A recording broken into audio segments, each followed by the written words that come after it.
velocidade. Atingir o máximo usando o mínimo. O início do século XIX é marcado pelo surgimento de novas máquinas.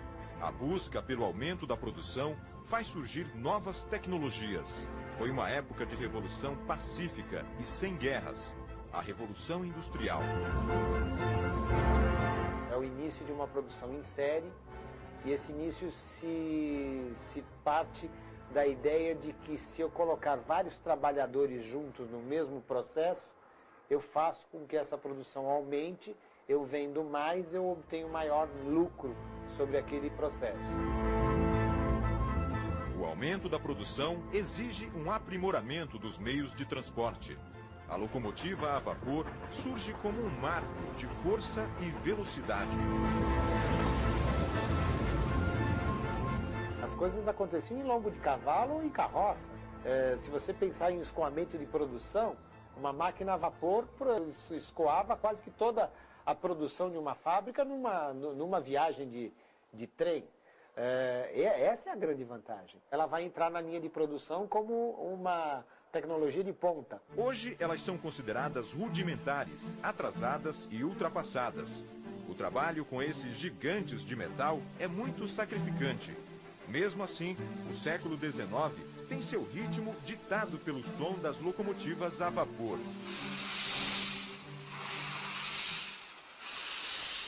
Nessa mesma época, o Brasil vivia a expansão do cultivo do café. Nossa economia passou a ser movimentada pela crescente exportação desse fruto, tão valorizado que recebe o apelido de ouro verde. O café chegou ao Brasil em 1727, contrabandeado da Guiana Francesa pelo Francisco de Melo Palheta. Ele vai até a Guiana. Alguns falam que ele teve um caso amoroso com a mulher do governador, e ela, em retribuição a ele, dá algumas mudas do café e sementes do café, que ele vai trazer para o Pará, onde ele começa uma plantação do café. Essa primeira plantação, ela não se adapta muito bem ao clima da região, devido a ser muito úmido e quente. Então o café ele desce para o Rio de Janeiro, no Vale do Paraíba, onde ele vai ter um começo de assentação e expansão. Mas só perto do século XIX, quando o café chega em São Paulo, geralmente para o oeste paulista, é que começa a grande expansão do café. O café foi expressivo, afinal de contas, por alguns aspectos. Primeiro, o café, ele alterou a fisionomia interna do país na medida em que ele mudou o eixo econômico tradicionalmente da região nordeste do país para a região sudeste do país. O café ativou, até certo ponto, algum mercado interno. O café ativou portos. Se você pensar um pouquinho, grandes fortunas foram criadas que nunca trabalharam diretamente com o café, mas, porém, se não fosse o café, essas fortunas, esse processo migratório não teria surgido.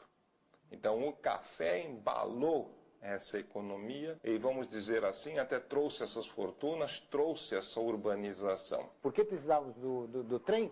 Porque precisávamos vender café. A produção de café crescia para atender às demandas de exportação. O transporte feito no lombo de mulas não era suficiente para escoar a produção. É aí que alguns visionários percebem que o trem era a solução para o problema do escoamento do café. A primeira concessão para a construção de uma estrada de ferro que ligasse o Porto de Santos ao interior paulista é concedida pelo governo imperial por volta de 1840. O concessionário é um personagem bastante desconhecido dessa história. Quem conseguiu foi um cara de Santos chamado Frederic Fon. Só que o Frederic Fon, ele não conseguiu reunir o capital necessário. E ele foi para a Inglaterra diversas vezes, conversou lá tudo, mas acabou morrendo e não prosperou a concessão dele. Ele ficou com a concessão, os estudos. A viúva dele era parente do Marquês de Monte Alegre, que era amigo do Mauá. Irineu Evangelista de Souza. Era esse o nome de um dos maiores empreendedores que o Brasil já teve. A concessão desta estrada de ferro agora caía nas mãos do brasileiro certo. O Barão de Mauá, ali por volta dos seus 32 anos, era individualmente um sujeito muito possivelmente mais rico da corte. O Mauá conseguiu fazer rodar a primeira ferrovia do Brasil.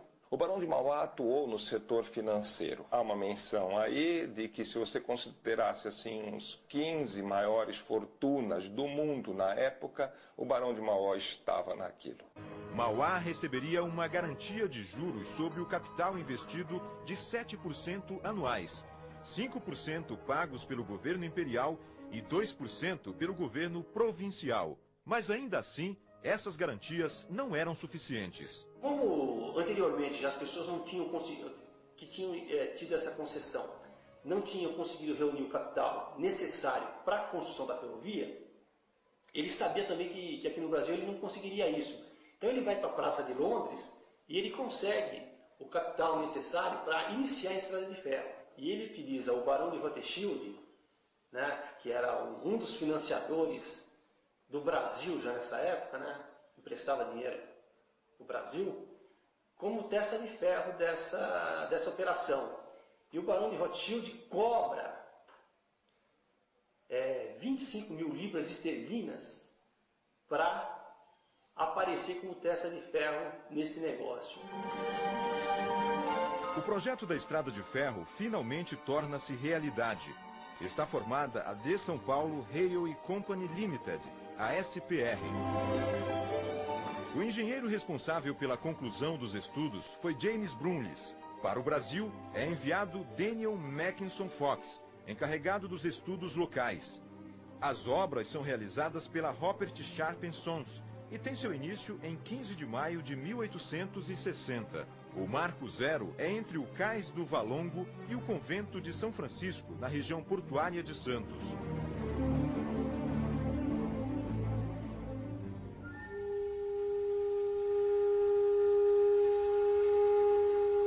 A história da SPR nos reserva alguns fatos obscuros. Esses momentos negativos começam pela própria mão de obra utilizada no local onde ninguém se aventurava a trabalhar, a Serra do Mar.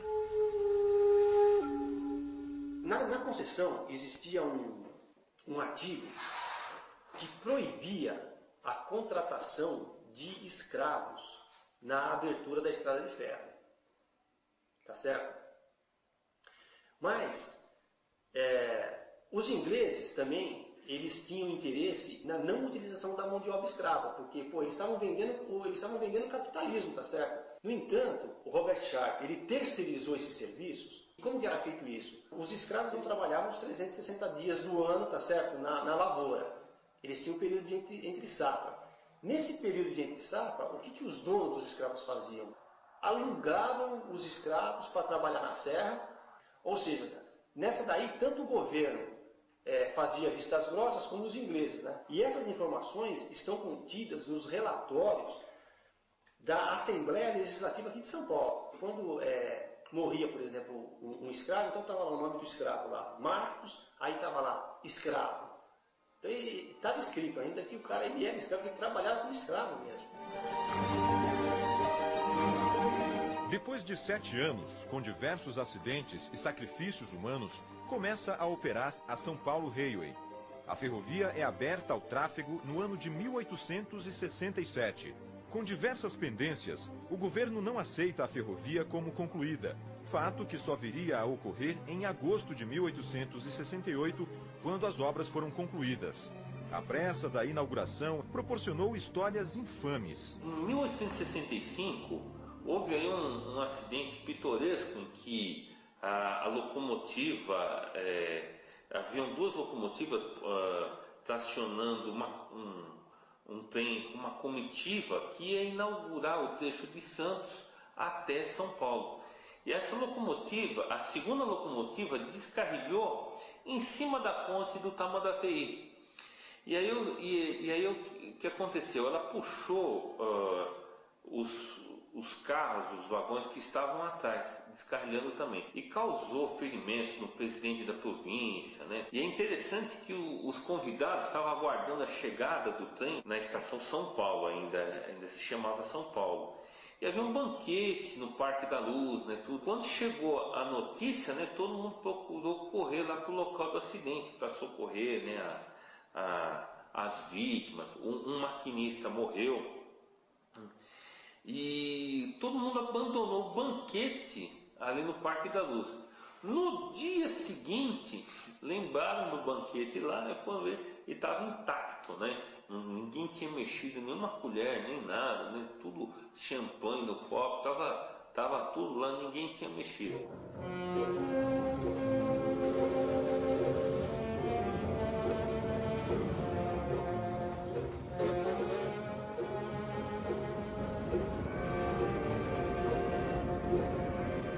A ferrovia era um novo caminho para levar o café do interior paulista para o Porto de Santos. A eficiência no escoamento de nossa produção cafeeira com a SPR dá novo impulso à vida econômica do país. O Brasil conhecia um momento em sua história como poucas vezes viveria.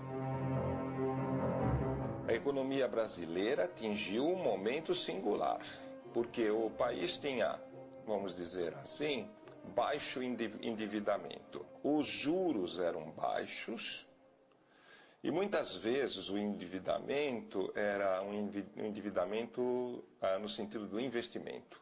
Ou seja, estou trazendo dívida para montar ferrovia.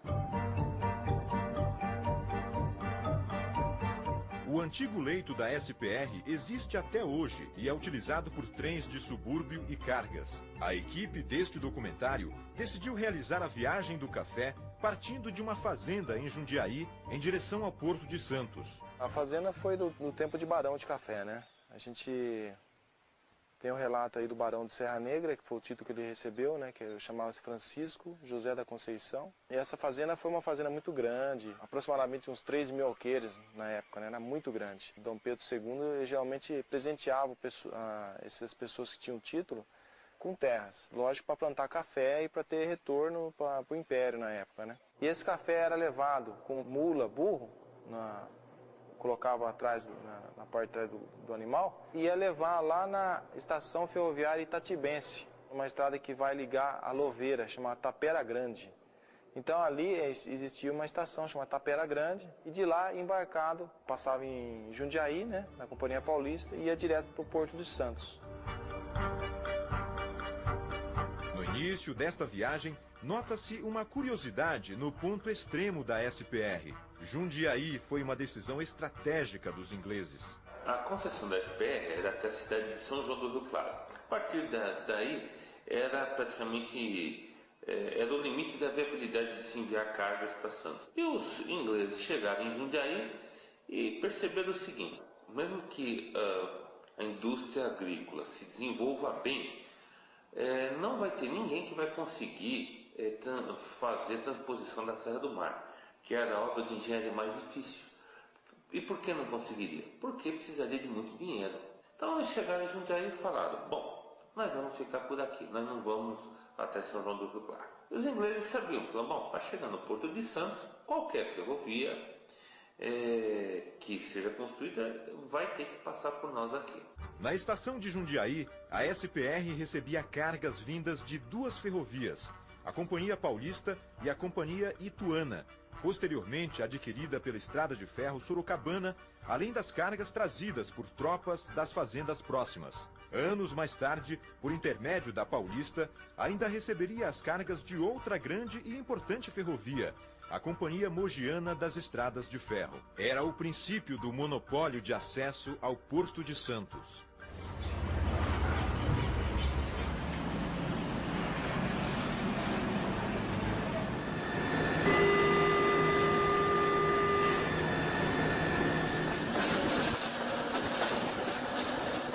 Partimos em um trem de subúrbio. Logo cruzamos o túnel do Botujoru.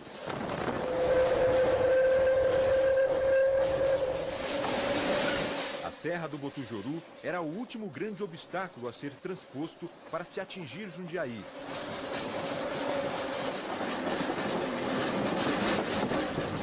Adiante, cruzamos a estação de Campo Limpo Paulista, onde mais uma vez os ingleses fizeram valer seu monopólio. Por volta de 1890, a Companhia Mogiana consegue concessão para estender seus trilhos até o Porto de Santos. Para isso, a estrada de ferro teria de cruzar uma outra ferrovia existente na região de Atibaia, a Estrada de Ferro Bragantina, que fazia conexão com a SPR na estação de Campo Limpo Paulista. Um cidadão muito influente, que hoje é nome de rua, o Sr. Lins de Vasconcelos, ele simplesmente comprou a Estrada de Ferro Bragantina. Ele comprou e colocou à venda. A SPR acabou comprando do Lins de Vasconcelos a Estrada de Ferro Bragantina, porque junto com a ferrovia tinha também a zona de privilégio dela. O que é esse privilégio de zona? 5 léguas de cada lado da linha não se pode construir nada. 5 léguas é 30 quilômetros. E aí a Mogiana, para chegar ao Porto de Santos, ela teria que cruzar a Estrada de Ferro Bragantina, e sendo dos ingleses, é logicamente que eles não iam permitir isso. Aí os mogianos chegaram e falaram: bom, então nós não vamos querer chegar em Santos, nós vamos para São Sebastião, Porto de São Sebastião. Aí o que é que os ingleses, que agora administravam também a Bragantina, eles pensaram: não, nós não vamos deixar, porque nós temos a concessão até Minas Gerais, com a Bragantina, e nós vamos estender a nossa estrada de ferro.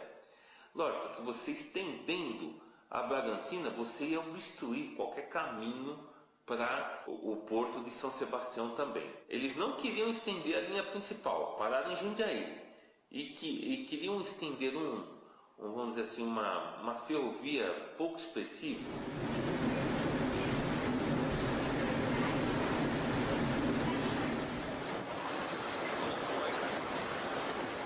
Seguindo viagem, vemos que a linha é habitada em todos os cantos, mas nem sempre foi assim. Em 1867, a ferrovia atravessava uma região ainda extremamente inóspita, tendo apenas algumas poucas estações ao longo da linha. Perus é conhecido como uma rota de tropeiros, né? Que lá tinha uma hospedaria, né? Para que os tropeiros também faziam repouso, descansavam, descanso, água para os animais, essas coisas, né? Como se tem já referência de que lá se comercializava aves, né, perus, então nessa hospedaria normalmente tinha alguma criação de perus, porque a referência era Estação dos Perus. Já em São Paulo, chegamos ao pátio onde ficavam as principais oficinas da SPR, a Lapa.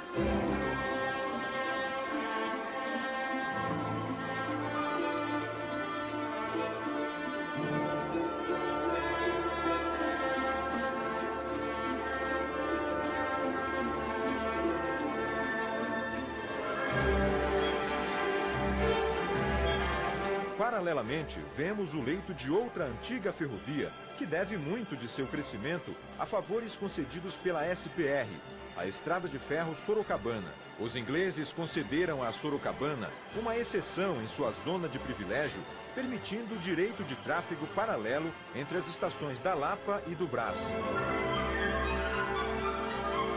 Próximo à estação da Lapa está o Clube Nacional, o antigo SPR Athletic Club.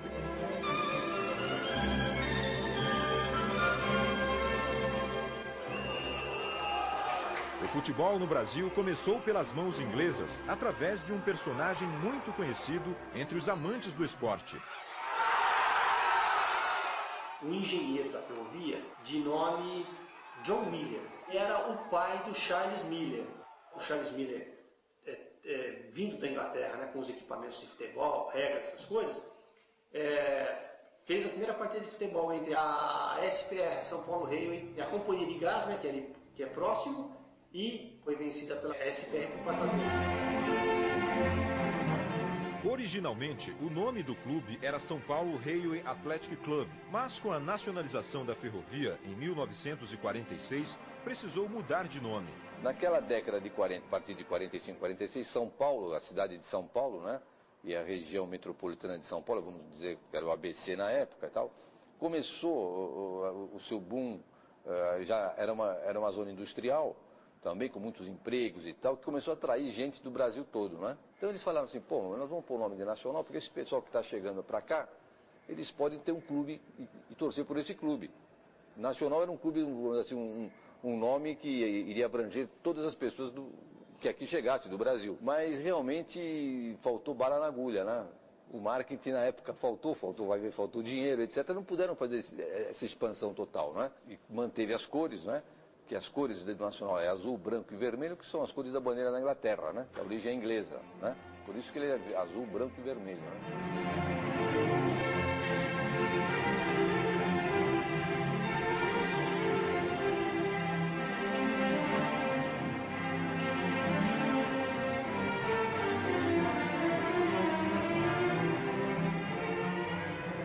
Seguindo viagem, cruzamos a imponente estação Júlio Prestes. Em São Paulo, esta era a parada dos trens da Sorocabana.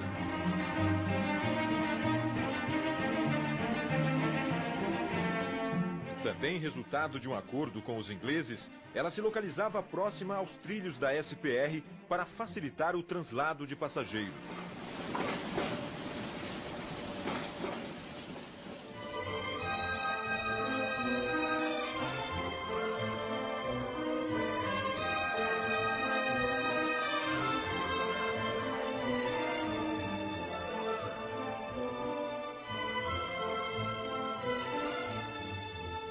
O primeiro prédio da estação era mais simples e logo teve sua capacidade esgotada, sendo transformado em galpão de carga. Na década de 40, ele serviu de sede para o DOPS, a Delegacia de Ordem Política e Social, órgão criado durante a ditadura de Getúlio Vargas.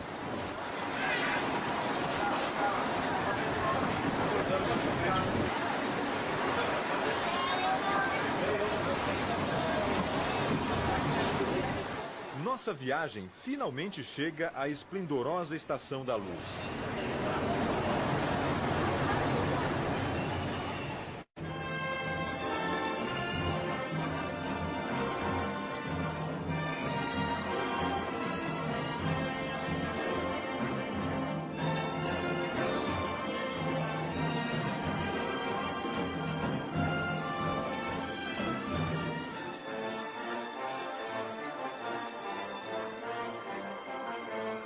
No final do século XIX, a demanda por transportes em São Paulo cresceu consideravelmente. A SPR firma um acordo com o governo brasileiro de melhoramento da estrada em 1890. Dentre as melhorias estava a duplicação das linhas e a construção de uma nova estação em São Paulo. Originalmente chamada Estação São Paulo, em 1901 recebe o nome de Estação da Luz. Torna-se sede dos escritórios centrais da ferrovia e se transforma num símbolo do poderio inglês. São Paulo vira um polo econômico em constante crescimento. Os ingleses, eles faziam previsões de como seria o transporte em São Paulo, tá certo? Então, quando foi feita a duplicação da ferrovia, eles sabiam exatamente o que iria acontecer 5 anos depois ou 10 anos depois, estatisticamente, porque eles tinham estatística, eles faziam estatística de tudo, tá certo? Eles não vieram no Brasil para perder dinheiro, eles vieram para ganhar dinheiro, tá certo? Então você imagina que se eles construírem a Estação da Luz monumental como ela é, eles sabiam o quanto que eles iam ganhar em cima disso. 12 anos depois da inauguração, os ingleses já se preocupam em ampliar a Estação da Luz. Com a recessão econômica causada pela Primeira Guerra Mundial, o projeto é esquecido.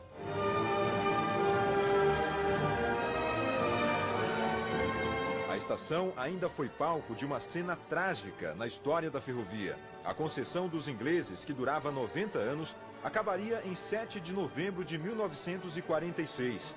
Mas, em 6 de novembro desse ano, um dia antes do fim da concessão, a estação é atingida por um misterioso incêndio. Discute-se a possibilidade de incêndio criminoso, uma literal queima de arquivo para burlar cláusulas da concessão. Tinha o seguinte, dentro desse contrato de concessão, havia a garantia de juros. Então, os ingleses desembolsavam o dinheiro e o governo garantia o pagamento de juros de 7%. Mas tudo que passar acima de 12%, a SPR também deveria repassar dividendos ao governo do estado.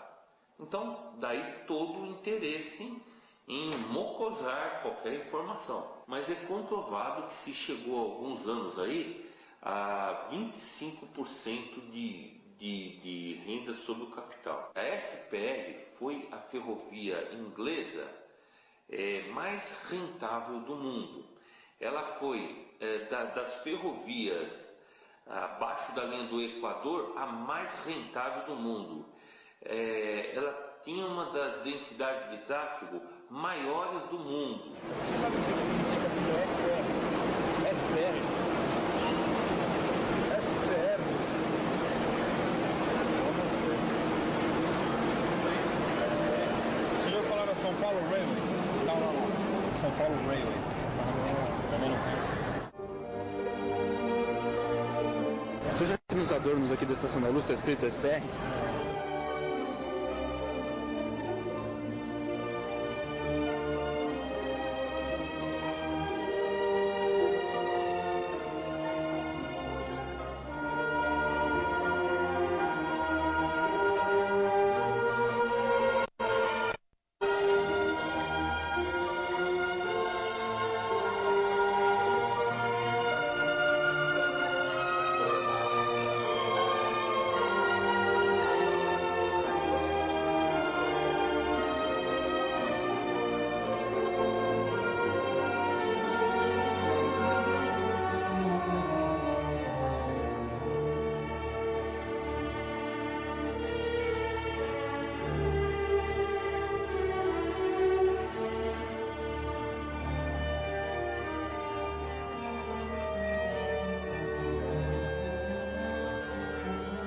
Partindo da Estação da Luz, passamos pelo antigo Pátio do Pari, antigo ponto de transbordo de cargas em São Paulo.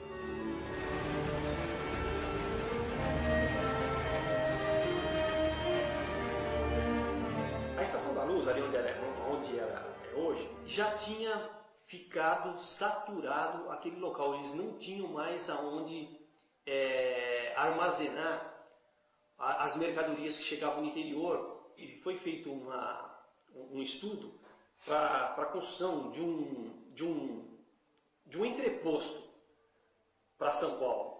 E o local escolhido foi ali o Pari. Aquilo ali era uma várzea, né? A várzea do Tamanduateí. E lá foram construídos grandes armazéns, né, que foram inaugurados por volta de 1891. E funcionava para abastecimento de todos os gêneros, né, que chegavam ali. Então, por exemplo, você via o descarregamento das bananas que vinham lá da serra. Elas eram colhidas lá na serra, eram transportadas pela SPR até o pátio, chegava aqui em São Paulo, elas eram despachadas por caminhões. Hoje, o Pari não opera mais como pátio ferroviário. É apenas um ponto de comércio de vegetais sem conexão com a ferrovia. Ainda é possível reconhecer a sigla RSJ de Rodoviário Santos Jundiaí. Era o setor de transportes rodoviários administrado pela sucessora da SPR, a Estrada de Ferro Santos Jundiaí.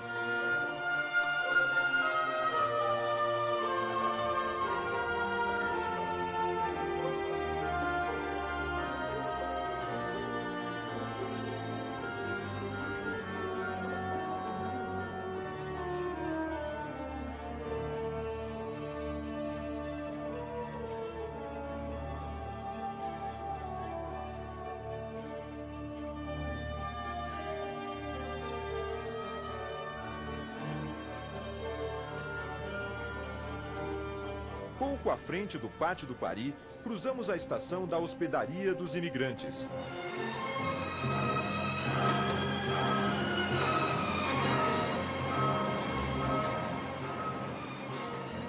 A hospedaria foi construída para abrigar os imigrantes que chegavam ao Brasil para trabalhar na crescente lavoura de café, substituindo os escravos. Engenho novo está pra moer, trabalhar até morrer, ou trabalhar,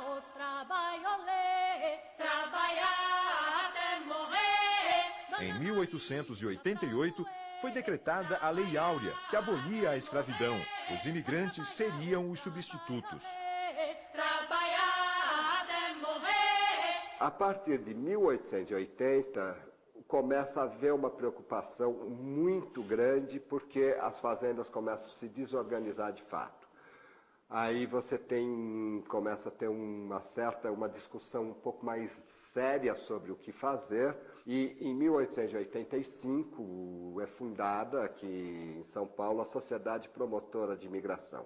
Essa sociedade vai armar uma verdadeira indústria para trazer europeus, sobretudo. O oriental não era bem visto, havia um preconceito, havia toda uma preocupação com o branqueamento da raça. Eles usavam esse termo. Eles estabelecem agentes de imigração na Europa, que tinham a função de angariar emigrantes, potenciais emigrantes europeus, para se tornarem imigrantes no Brasil. Fecham contrato com diversas companhias de navegação, subsidiam a passagem e constroem uma infraestrutura de recepção, que é este prédio.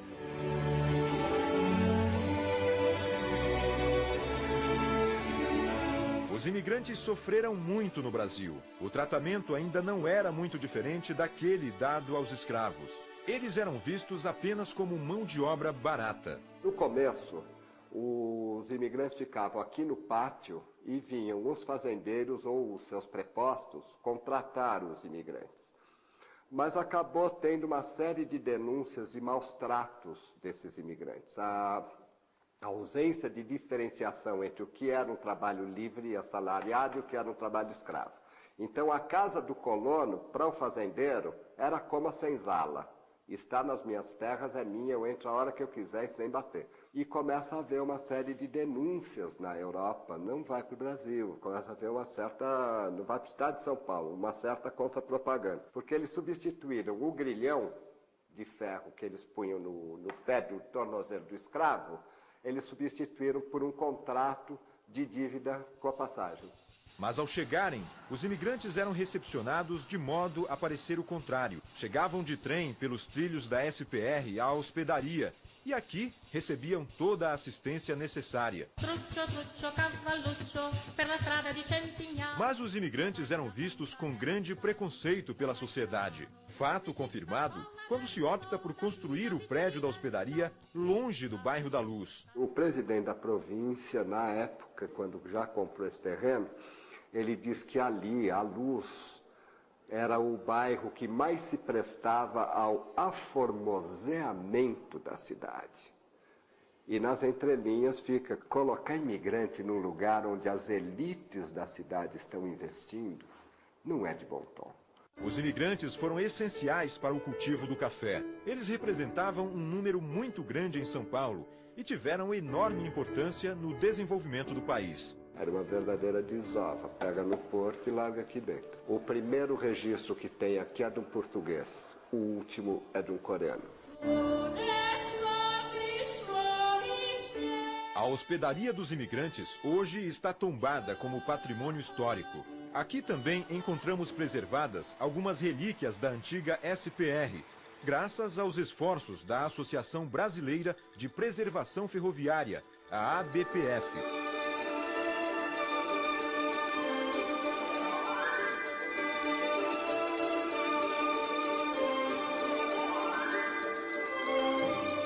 Além dos carros de passageiros, vemos aqui esta locomotiva, que teve suas braçagens roubadas enquanto estava guardada em um galpão na Lapa. Nas oficinas, encontramos o último exemplar das locomotivas da SPR em plenas condições de funcionamento. De todas as locomotivas a vapor que circulavam no tronco principal da SPR, restam apenas 3. As 2 que estão aqui no Memorial do Imigrante e uma terceira que se encontra no pátio de Paranapiacaba, a última passagem antes do início da serra. Essa locomotiva hoje só existe graças ao esforço de ferroviários na época da década de 20, porque ela já tinha sido pedida para corte. E os ferroviários esconderam a locomotiva na oficina e ficaram juntando um peso equivalente de sucata que desse o mesmo peso da locomotiva. E entregaram aquela sucata como se fosse a locomotiva. Então hoje, graças a essa ação deles no passado, nós temos a locomotiva que é a segunda mais antiga em existência no Brasil.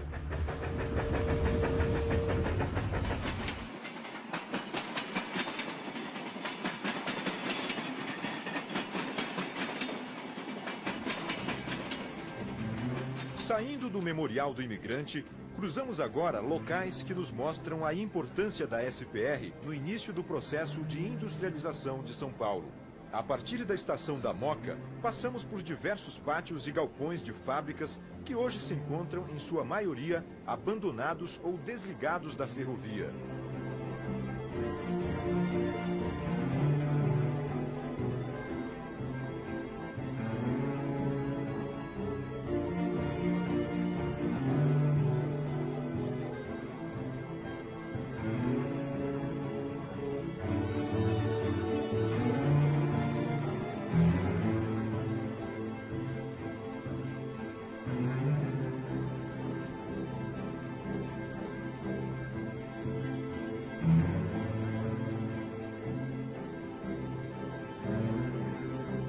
A viagem segue. Encontramos ainda conservada, nos antigos moldes ingleses, a estação de Ribeirão Pires.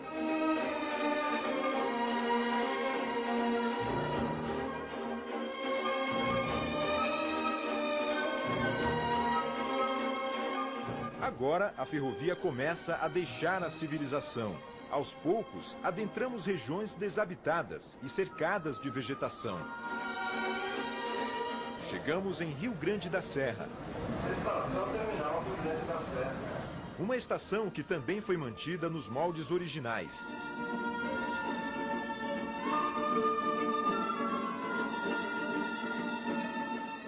Daqui para frente, não há mais trens de passageiros. Temos de conseguir outro meio de transporte para seguir viagem. Os trens não passam deste ponto, mesmo existindo linha e rede aérea que poderiam atender à demanda de passageiros adiante. A causa do problema é a falta de sintonia política entre as empresas que operam os trens neste trecho.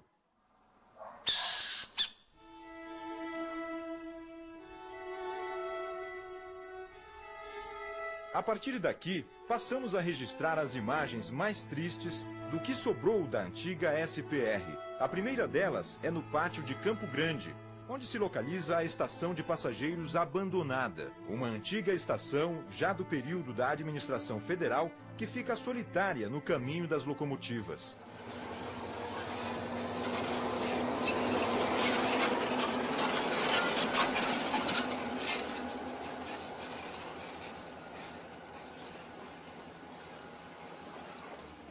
Continuando de carro, chegamos ao último ponto do Planalto antes de começarmos a descer a serra, Paranapiacaba.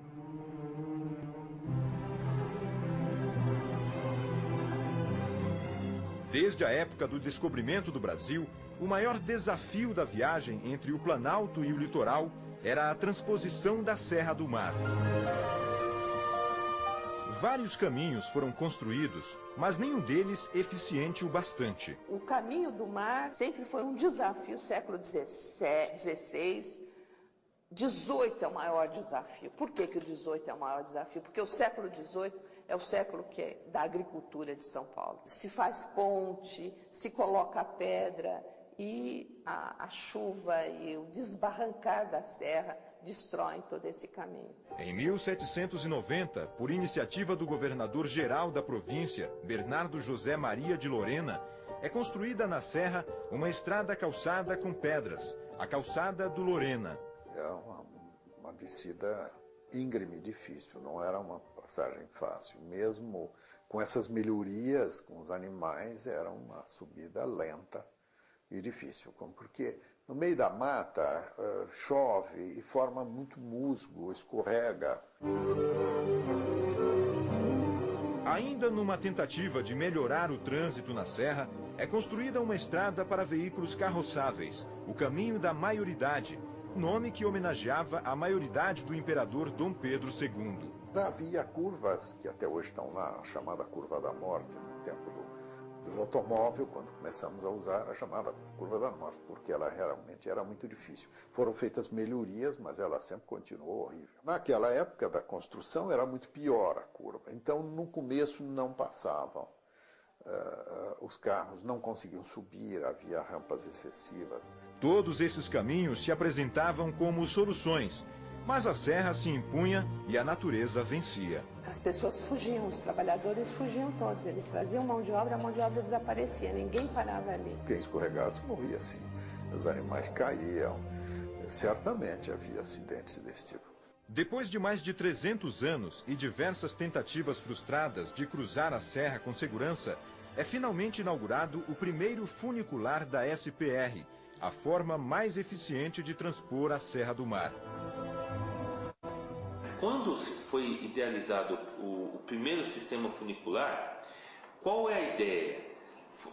Foi algo muito próximo do que havia nas minas de carvão na Inglaterra, no país de Gales, em que você tinha animais moares que puxavam vagonetas, as vagonetas trazendo carvão de minas. Os moares traziam aquilo através de cabos que passavam por roldanas. Em Santos, no Monte Serrat, um sistema muito semelhante ao primeiro funicular da SPR ainda é usado. Esta é a máquina fixa, responsável por movimentar um cabo com duas pontas, sendo preso a cada qual um bonde. Eles utilizam apenas uma linha, a qual se divide em duas na metade do percurso para permitir o cruzamento da mesma forma que um pêndulo de relógio.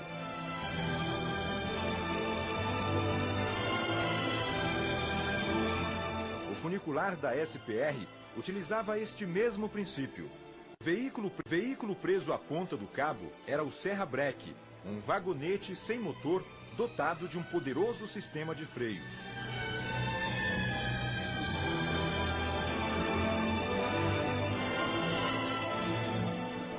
Eles procuraram dividir esse trabalho em 4 etapas, através de 4 patamares.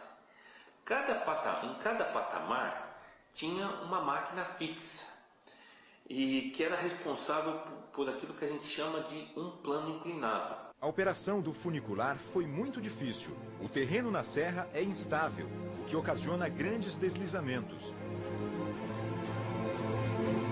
A declividade era outro agravante. Para se ter uma ideia, a nova pista da Rodovia dos Imigrantes, inaugurada em 2002, possui 6% de inclinação, o que significa que a cada 100 metros de deslocamento na horizontal, há um deslocamento de 6 metros na vertical. Inúmeros testes de frenagem com caminhões foram realizados e a dificuldade é nítida.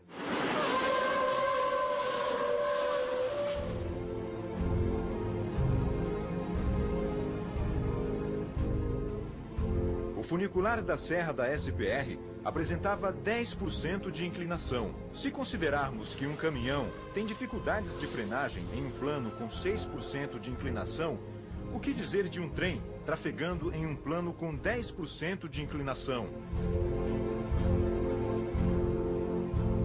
Com o passar dos anos, a SPR não consegue mais atender à demanda de transporte. Pelo mesmo acordo de melhorias firmado com o governo, que resultou na construção da Estação da Luz, um novo sistema funicular seria construído.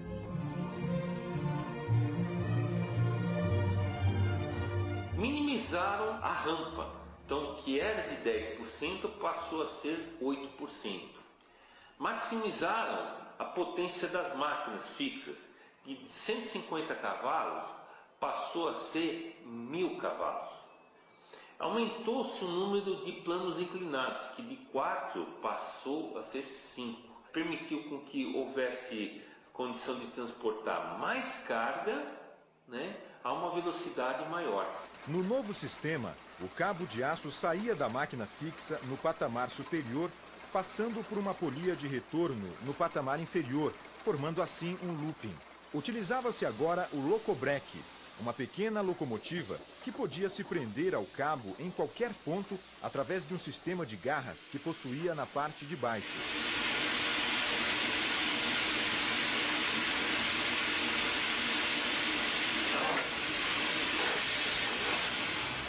A SPR precisou montar uma enorme estrutura para manter os funcionários naquele local devido às dificuldades de operação.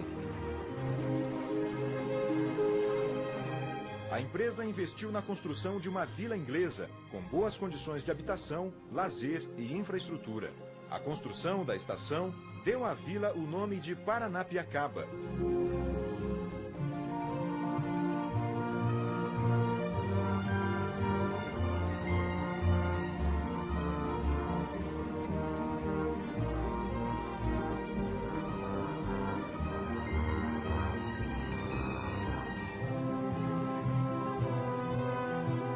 A vila oferecia boas condições aos moradores, principalmente de lazer. O clube teve seu prédio preservado. Oferecia atividades culturais como música, teatro e uma sala de projeção de filmes, um dos primeiros cinemas do Brasil, além de dispor de um belo campo de futebol.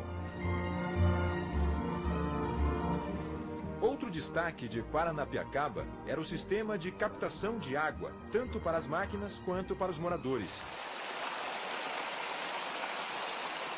Este foi o primeiro sistema construído. É inteiramente constituído por aquedutos que coletam a água de nascentes e a transportam até estes reservatórios.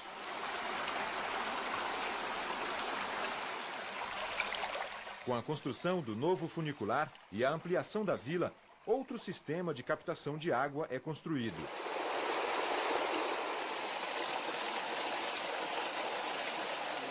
Para fiscalizar as operações no pátio de Paranapiacaba, é construída no alto de uma colina uma residência para abrigar o engenheiro-chefe responsável. Fica conhecida como Castelinho.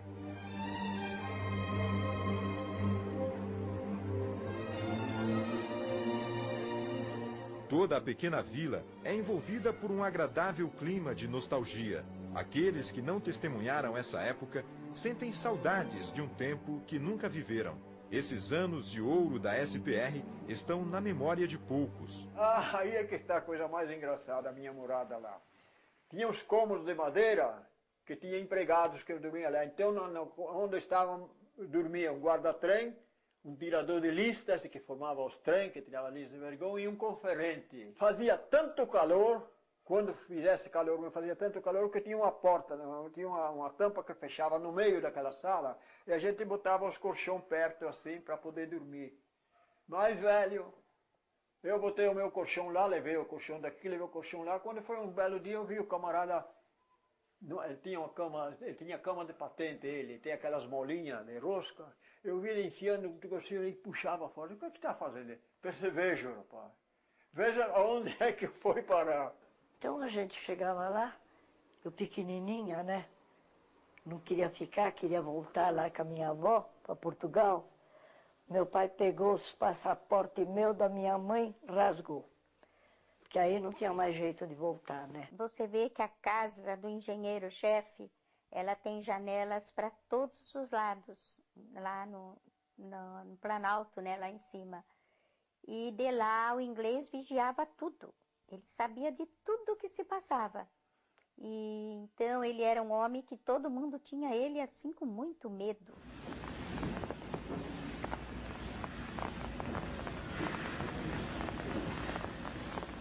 Por se tratar de uma serra, é muito comum o aparecimento de neblina. O fog, como era chamado pelos ingleses, era constante e causava transtornos aos moradores e à operação dos trens no pátio.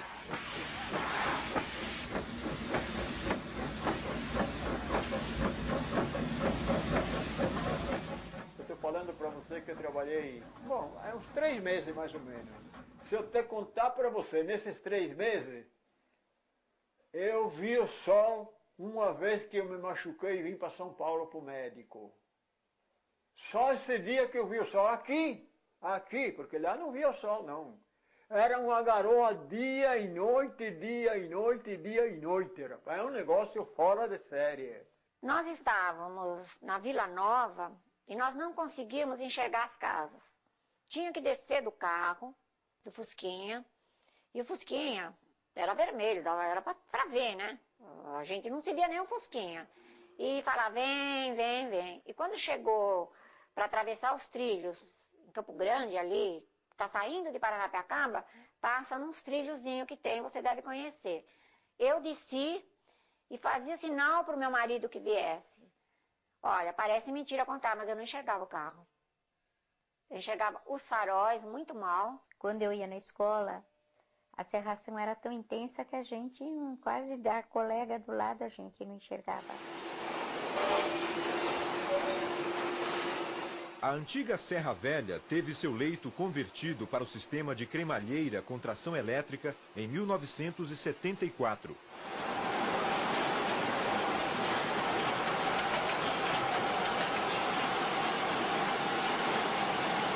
A Serra Nova parou as operações comerciais em 1983.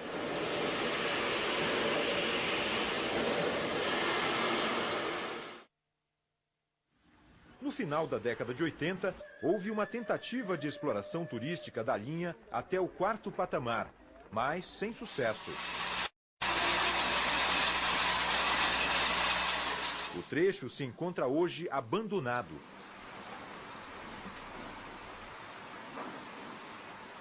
Nossa viagem segue a pé pelo leito da antiga Serra Nova. Senhor, até logo. Obrigado. Alô. Tchau, obrigado. Hein? Bom trabalho aí. Obrigado.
Neste mesmo túnel, vemos na sua porta de saída arcos laterais.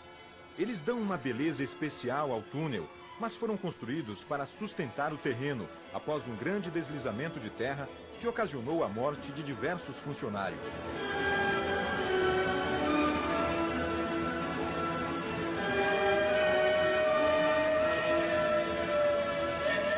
O 4º patamar é também chamado de Grota Funda, devido ao enorme viaduto construído para cruzar um abismo de mais de 100 metros de altura.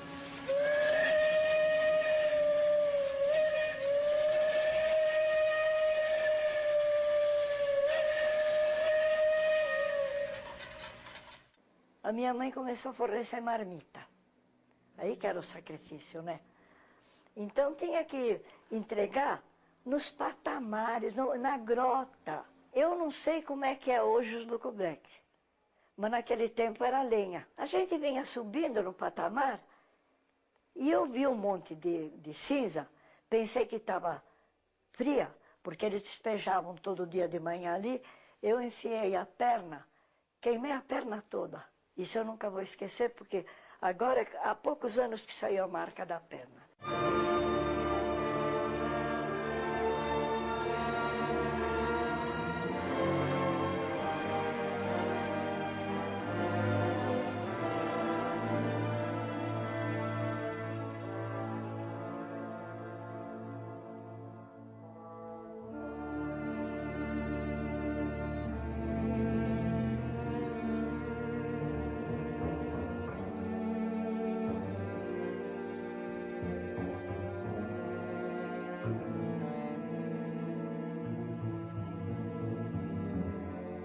quarto patamar, ainda é possível localizar o poço de tensão.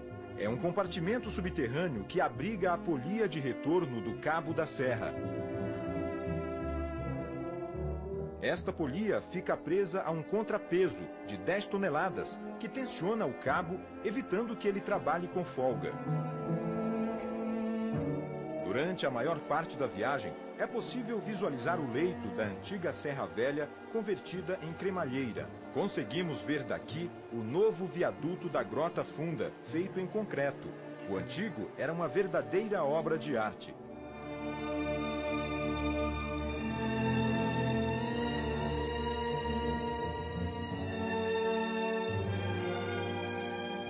Acabou sendo destruído por uma forte tempestade que arrastou uma enorme pedra que se chocou contra um de seus pilares.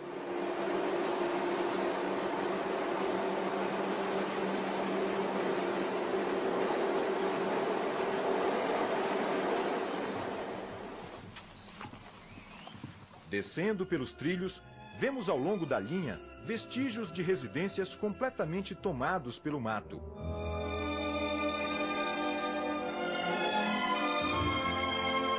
A SPR montou uma enorme estrutura para a manutenção de via na serra. Os funcionários da estrada moravam com suas famílias à beira da linha.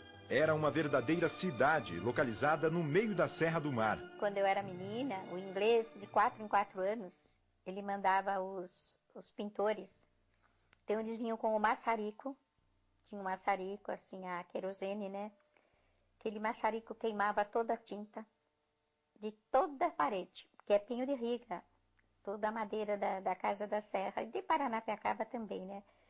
Então eles raspavam tudo, depois é que eles iam pintar. Então a gente, assim, eles comandavam tudo, tudo era limpo, tudo era em ordem. Tinha as pessoas para roçar, as pessoas para limpar. Aquelas casas na época eram todas iguais, você não via nada que dissesse, olha, aquilo está arranhado. Se a gente quebrasse um vidro da janela, que eu tinha meus irmãos e chegou a acontecer muitas vezes, tinha que reportar, tinha que ir no escritório e fazer um reporte que tinha quebrado um vidro. Aí o engenheiro mandava um fiscal. O fiscal vinha e anotava e era descontado no ordenado do pagamento do meu pai. Meu irmão um dia jogou uma banana verde na outra minha irmã, quebrou a janela, vidro. Dali um pouco veio o fiscal e se não reportasse o fiscal viesse, que eles vinham fiscalizar. Então meu pai levava uma multa.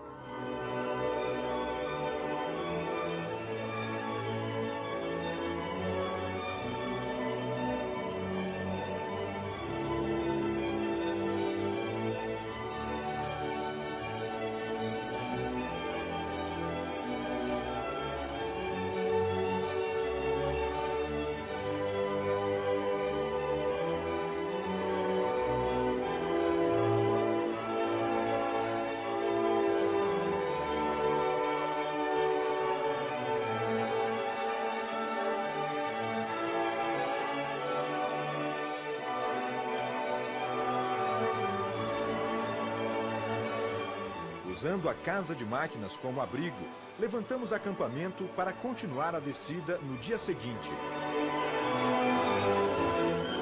No amanhecer, pudemos avistar a bela imagem do Vale do Rio Mogi, a principal referência dos engenheiros para a construção do leito do funicular.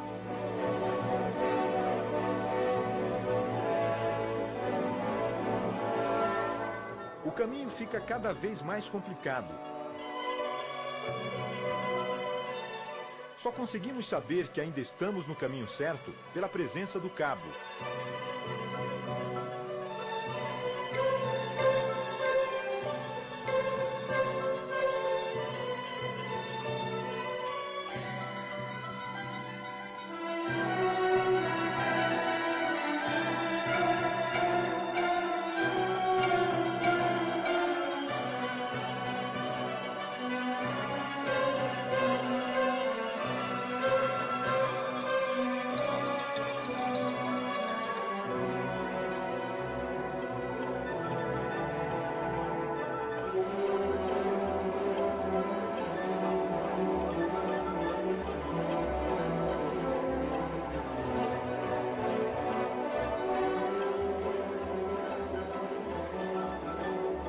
A ação do tempo foi cruel com as obras. Dá para imaginar como era difícil morar e trabalhar na serra com os trens. Lá na serra, né, 6 meses era de chuva e cerração intensa. O meu pai levava as roupas para secar na máquina fixa. Então secava tudo. Meu pai fez uns varal lá atrás dos fornos, né, das caldeiras, aliás, e então ele trazia tudo seco. Ele levava à noite, de manhã ele vinha com os sacos de roupa tudo seco. Tinha vezes que você não enxergava nada, aquilo ali era difícil, muitos acidentes tivemos. E era difícil você manter os funcionários lá também, era um trabalho difícil, o ferroviário sofreu muito lá, rapaz. E eu consegui em 74, na época, uma gratificação para quem quisesse trabalhar entre Paranapiacaba e Piaçaguera, né? O funcionário que lá trabalhasse, ele tinha 30% a mais do seu salário. Como é que era trabalhar com o Corex? Era uma aventura. Era uma aventura. Tudo manual, tudo era caldeira, óleo cru, né? E ou você tomava conta das caldeiras na temperatura certa, você tem que ter uma atenção muito, além do perigo, né, da serra.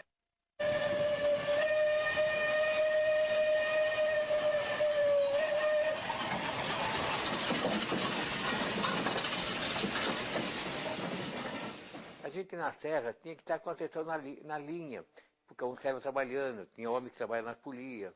Às vezes você apitava, o cara não saía da linha. Ele está com uma polia nas costas carregando, ele não escuta com o barulho nas costas. Às vezes os outros que estão perto dele lá está distraído também, não percebeu a atenção. Porque quando tem um engraxador e tem mais 2 que trabalham, ou 3, tem um que é o encarregado. Esse encarregado o certo dele era ficar do lado de fora olhando a viagem. Ele não fazia isso, ele ficava trabalhando junto com ele. Abusavam muito. Eu abuso do serviço da gente. Os acidentes sempre foram constantes na ferrovia. Muitas vidas se perderam na serra, tanto na construção quanto na operação. Tem aquelas pessoas que vinham de fora, que viviam de vender plantas. Então eles andavam pela linha. E a coisa mais triste que eu vi no tempo que eu trabalhei foi que a viagem cortou o pescoço de um cara desse que ia pegar plantas. Cortou o pescoço certinho. Acontece que o corpo ficou de um lado e a cabeça ficou no meio da linha, virada para o corpo, de pé. E isso aí ficou desde manhã até a tarde, até que a polícia veio buscar o corpo. E o trem passando? O trem passando. Eu vou falar uma coisa para você, Maria, eu posso ser exagerada. Mas eu tenho certeza. Eu tinha medo de morar lá um tempo.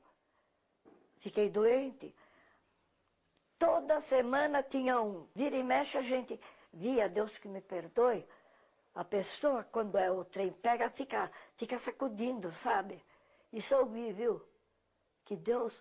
Ai, isso eu vi. Fica sacudindo ali, aquele sangue. O meu pai, quando via, me punha para dentro. Eu ia ver na varanda lá em cima. Mas como morreu gente, meu Deus. Em 1968, ocorreu um acidente marcante. 2 trens se chocaram dentro de um túnel. Quando nós estávamos no segundo patamar para descer para o primeiro, a viagem parou. Tinha que parar para mudar o cabo de aço, coisa de 2, 3 minutos, né? Mas a gente viu que passou 5 minutos, passou 10 e nada de descer a viagem. Aí eu falei para os meus amigos, eu falei, dá um tempo aí que eu vou na cabine perguntar acho que era o seu Gervásio que estava na cabine. Aí eu cheguei na cabine e perguntei para o seu Gervásio, seu Gervásio, será que vai demorar para descer a serra, a viagem, que estou querendo chegar em casa para almoçar, estou com fome. Ele mandou eu entrar na cabine, fechou a porta da cabine e falou, você está sozinho ou está com mais alguém? Eu falei, eu estou com 2 amigos aí, que a gente está vindo da escola, da Continental. Eu falei, então chega para os seus amigos e fala para ele, pega as coisas de vocês, bolso, que vocês tiver lá, caderno, e desce a pé com cuidado, que tão cedo não vai correr a serra, porque arrebentou o cabo de aço dentro do túnel 1. Eu falei, meu Deus do céu. Ele falou, e a coisa tá feia lá, tem muita gente morta. Eu falei, meu Deus, seu Gervásio. Ele falou, dentro do túnel, porque pegou o trem de passageiro que estava subindo e era de madeira. Então o locobreque, como ele vai na frente para segurar a viagem, só o peso do locobreque, que é só ferro maciço, entrou dentro da composição do trem de passageiro. Não deu tempo das pessoas fugirem do primeiro vagão lá para trás.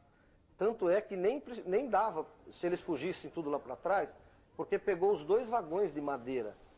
Entrou, o locobreque, a velocidade que ele pegou na descida, ele pegou os 2 trens de madeira. E morreu muita gente.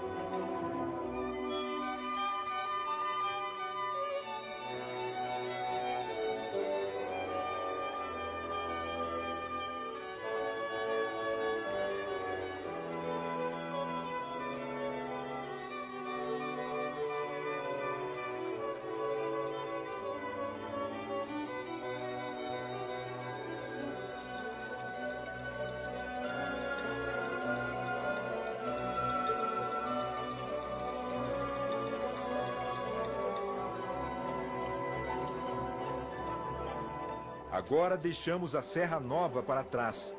Um local que foi a morada de centenas de pessoas por anos, que guarda histórias inesquecíveis. Ah, era muito bom, né? Era como se fosse família, né?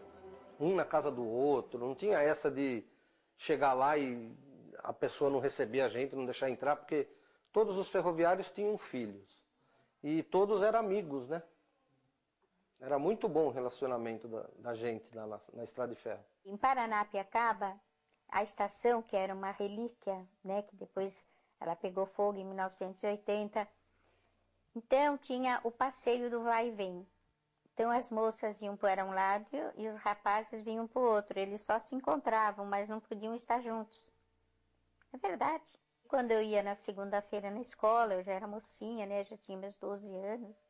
Aí elas falavam, eu passei, fulano olhou para mim, mas assim, no vai e vem, quando um ia, o outro voltava. Esse meu tio, ele nasceu no morro em Paranapiacaba, na parte alta. Quando estourou a guerra, o meu tio foi convocado. E era um filho de Paranapiacaba. Ele estava num jipe, estavam em 3, e foram feridos. Eles levaram esses 2 feridos com outros que foram feridos em outros lugares, eles levaram para Nova Orleans. Quando ele voltou da guerra, ele veio nessa casa aqui, que era o lugar mais próximo de Paranapiacaba. Primeiro ele esteve em São Paulo, de São Paulo ele veio para cá. E nós fomos em caravana, meus pais, meus tios que estavam aqui na nossa casa, esperando a volta do meu tio, nós fomos para Paranapiacaba. E meus avós, que moravam no Taquarussu, eles estavam todos, os meus avós, os outros meus tios, todos na estação, banda de música, criança. A estação estava tão lotada que aí começou uma choradeira, porque gritos, porque carregaram meu tio nos braços e a minha avó pensou que o meu tio tinha vindo sem perna, porque como ela soube que ele foi ferido e esteve no hospital lá em Norte América, ela achou que ele veio sem pernas. Aí precisaram colocar meu tio no chão, mostrar para minha avó que meu tio estava inteiro. Porque foi uma choradeira, né, na estação. Mas foi muito bonito. Fizeram uma recepção para o meu tio em Paranapiacaba. Valdemar Pedro Ramalho.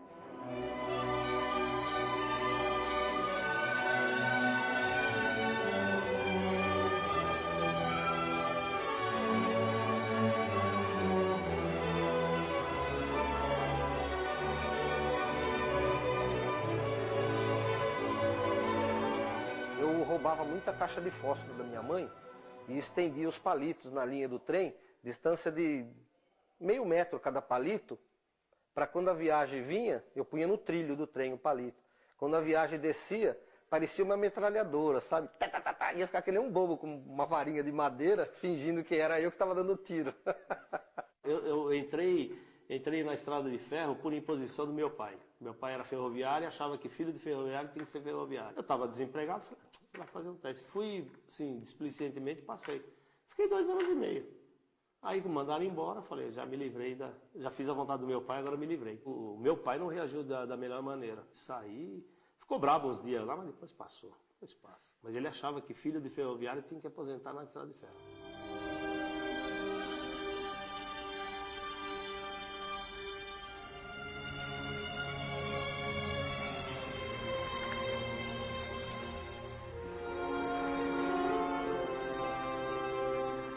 Voltando pelos trilhos do pátio de Piaçaguera, chegamos à estação de Raiz da Serra, da antiga Serra Velha.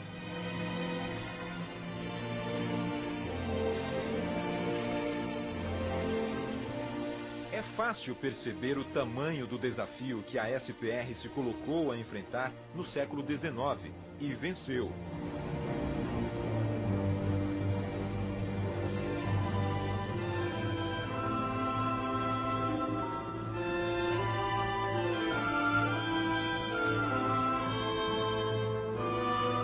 Seguindo o caminho, chegamos à estação de Cubatão. Hoje ela se encontra conservada, mas já não há mais serviços de passageiros por aqui. Ao longo do caminho, vemos que a segunda linha foi desativada. A bela ponte sobre o rio Cubatão ainda resiste em suas estruturas originais. Uma bela obra de arte.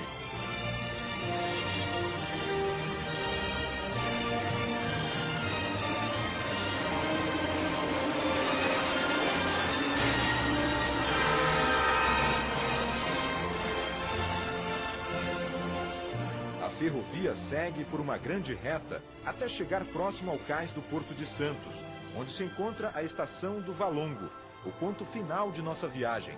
A belíssima estação se encontra preservada nos moldes originais. Infelizmente, as viagens de passageiros entre São Paulo e Santos hoje são apenas história. Mas nem sempre foi assim. Viajar de trem entre São Paulo e Santos era muito comum. A SPR chegou a oferecer trens considerados de luxo para essas viagens. Os mais famosos foram as automotrizes Cometa, Estrela e Planeta. Eram trens admirados e muito valorizados pelos funcionários da ferrovia. E o Cometa era o melhor, porque era por você trabalhar de gravata, trabalhava tudo. E quando foi um belo dia, o escalante era um português. Ele escalou, esse é meu colega que mora em Bragança, que é maquinista também, está Savolo Marchesini. De repente puseram o Marchesini lá no Cometa. E era eu que tinha que ir para lá. Mas como o sujeito era muito meu colega, me incomodei, né? Mas um belo dia, conversando com o escalante, escuta, o que vocês estão fazendo aí? Por quê? Já me contaram que você não queria o Cometa. Digo, eu não queria o Cometa, pois é o melhor trem que eu fiz com passei por tanta coisa, agora que vou para um trem bom, não ia aceitar. Ali era um cuidado enorme. Então aquele Cometa, os granfinos, né, da época, viajava muito naquilo ali para Santos. Saía de São Paulo a Santos. Então esse Cometa ele vinha sozinho de São Paulo até Paranapiacaba. Quando chegava ali, até o trem, o Locobrec engatar no Cometa para levar até o primeiro patamar ali, a pessoa que trazia, o maquinista que trazia o Cometa ali, ele ficava olhando assim, os mínimos detalhes. Porque o cuidado era, você não podia dar um tranco, você não podia fazer nada, porque o pessoal lá estava comendo, bebendo. Era uma relíquia. A SPR foi uma empresa respeitada. Os funcionários eram vistos com bons olhos pela sociedade. Quando casei, a minha esposa fazia muita coisa lá de coisa. Disse, vamos comprar uma máquina de costura. Mas não dava para comprar dinheiro, né? Então, tinha a casa Singer. Foi lá e foi uma funcionária que me atendeu. E foi com a patroa e tudo. Já que é para pagar a prestação, precisa fazer uma documentação. Né? Veja você na documentação. Começou lá a coisa, onde é que se trabalha? Digo, eu trabalho na Estrada de Ferro, sou funcionário. Eu era foguista já nesse tempo, né? Trabalho na Estrada de Ferro. Quanto tempo faz? Diz, faz, foi 51, faz 16 anos. Não precisa fazer mais nada, não, tá bom, pode ir embora. Não precisa fazer nada, rapaz. Fiquei comprando. Já sei que você vem pagar, mas não precisa fazer mais nada. Só porque tinha 16 anos de casa, disse que não precisava nem fazer documentação para comprar máquina afiado. Tá bom? Veja o que era inglesa. Hoje, as ferrovias não são mais vistas dessa forma. A SPR, a ferrovia economicamente mais importante do país, não tem espaço na cultura e no conhecimento popular. O passado das estradas de ferro cai cada vez mais no esquecimento. Algumas instituições fazem o possível pela preservação dessa memória.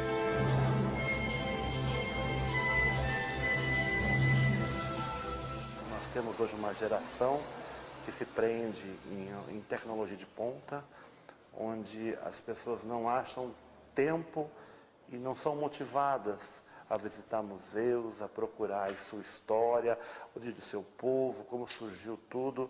E nós aqui fazemos um trabalho ligado à ferrovia, que é para ajudar e conscientizar gerações futuras. O trem traz um estranho sentimento romântico aos corações de muitas pessoas que se esforçam para não perder a própria memória.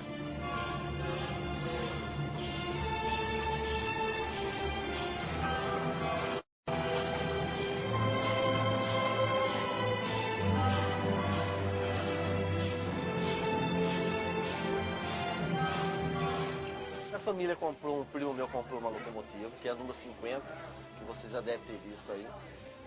Nós trouxemos do Rio de Janeiro, de uma usina desativada. E aí nós restauramos ela aqui, nas oficinas da BPF. Fizemos uma placa comemorativa aos 52 anos de trabalho dedicado à ferrovia. Para ele, a família se reuniu, inauguramos ela, né? E até agora ela a manutenção é por conta da BPF, mas a gente deixa ela aqui porque a gente sabe que ela está sendo bem cuidada e está rodando, né? Funciona ainda. Então essa foi uma maneira de homenagear o meu avô, porque ele era muito dedicado como maquinista. Ele era fissurado mesmo pelas locomotivas. O meu bisavô meu, ele trabalhou na Companhia Paulista de Estrada de Ferro, né? Ele fazia o trecho Campinas-Escalvado, até um fato até interessante, que ele gostava tanto da ferrovia, que o túmulo dele no cemitério hoje é possível ver ali a via férrea, porque ele passava com o trem todo dia e via um terreno, acabou comprando porque era a próxima linha. O que antes era a poderosa inglesa, hoje não passa de uma simples linha de trens. A veia por onde passou o nosso café, que enriqueceu São Paulo e todo o país, hoje perde sua importância. Devemos lembrar aqui que a vitória da SPR sobre a Serra se deve ao sacrifício de inúmeras vidas humanas perdidas tanto na Serra quanto no Planalto. São pessoas que sequer sabemos os nomes, mas que deram suas vidas pela estrada. Ela ainda é um monumento vivo que guarda as memórias de pessoas que tiveram suas vidas inteiras ligadas à ferrovia e famílias que tiveram gerações dedicadas à estrada. E assim foi. Então fui crescendo, né? Veio uma pessoa quase semi-analfabeta, já veio uma pessoa melhor, meu pai já foi melhor e eu pude estudar, né? E quando eu me formei, o superintendente me chamou, rapaz, ele falou, bom, você agora vai trabalhar na área de tração elétrica, área de tração, oficina de trens. Tá bom, fui para lá. E quando eu lá cheguei, era um trabalho duro, rapaz, era um trabalho duro com os empregados que eu ia trabalhando, rapaz. Isso exigia muito deles.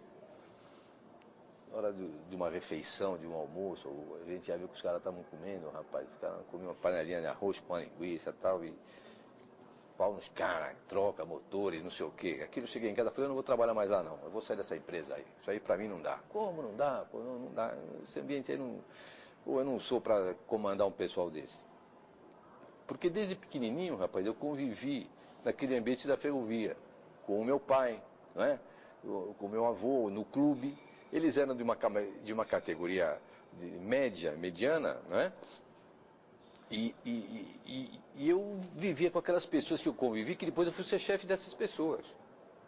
E pessoas que eram pessoas que sofreram na vida, né? Trabalharam muito. Que não tinha hora, não tinha nada. Maria Fumaça, não tenta mais. Para te falar uma palavra certa, esse negócio que fizeram com as ferrovias foi um crime para o povo. Foi crime para o povo. Saudade, saudade, saudade. Caminho de ferro mandaram arrancar. Eu vou te falar com toda honestidade, se o inglês não tivesse empregado a concessão, quando ele fez 90 anos, né, ele foi obrigado a entregar a concessão. Eu vou te falar, viu, eu nunca saía de lá. Naquela época, se usava nos caminhões colocar as iniciais do dono do caminhão. Então tava lá, Augusto Pedro Ramalho, APR, desenhadinho, bonitinho. E eu via nos vagões SPR. Eu senti um orgulho tão grande de ver que nos carros do meu avô estava APR e nos vagões, na máquina, estava SPR. Eu nunca contei para ninguém, minha mãe está sabendo disso hoje. Eu senti orgulho. Não adianta, o trem está no sangue.